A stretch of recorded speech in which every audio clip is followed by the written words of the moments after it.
సరస్వతి పుష్కరాల గురించి చెప్పాలంటే కొంచెం బాధ వేసింది.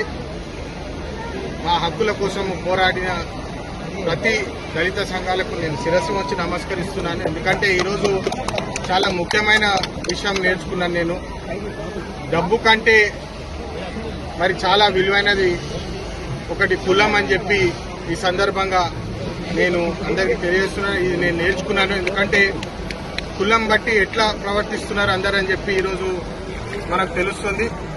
అందుకనే ఈరోజు చాలా ముఖ్యము. మన రాజ్యాంగంలో article 14 equality to everybody, article 15B and article 17 untouchability against, ఇంకా రిలీజియస్ ప్లేసెస్ లో అందరికీ హక్కులు ఉన్నాయని చెప్పి ఈ సందర్భంగా మళ్ళొకసారి గుర్తు చేస్తూ ఈ పుష్కరాలకు వచ్చిన ప్రతి ఒక్కరికి మంచిగా వాళ్ళు భక్తులు క్షేమంగా వచ్చి వెళ్లాలని చెప్పి కోరుకుంటూ ముగిస్తాను. ధన్యవాదాలు.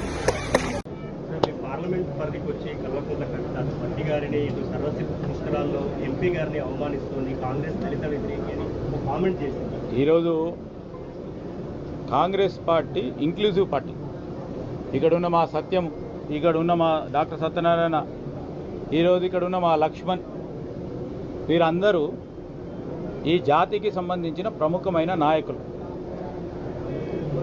వీరిని ఏ విధంగా గుర్తించాలి, ఏ విధంగా వీళ్ళకి ముందుకు తీసుకెళ్లాలి, ఏ విధమైన వీరికి మర్యాదలు ఇవ్వాలి అని తెలిసిన పార్టీ ఇది. తెలిసిన నాయకత్వం ఈ జిల్లాలో ఉంది. ఎవడో మూడో వాడు వచ్చి ఏదో మాట్లాడితే ఏదో జరుగుతుందని ఇంకో పార్టీ మాట్లాడి దాంట్లో లబ్ధి పొందాం, రాజకీయ లబ్ధి పొందాం అని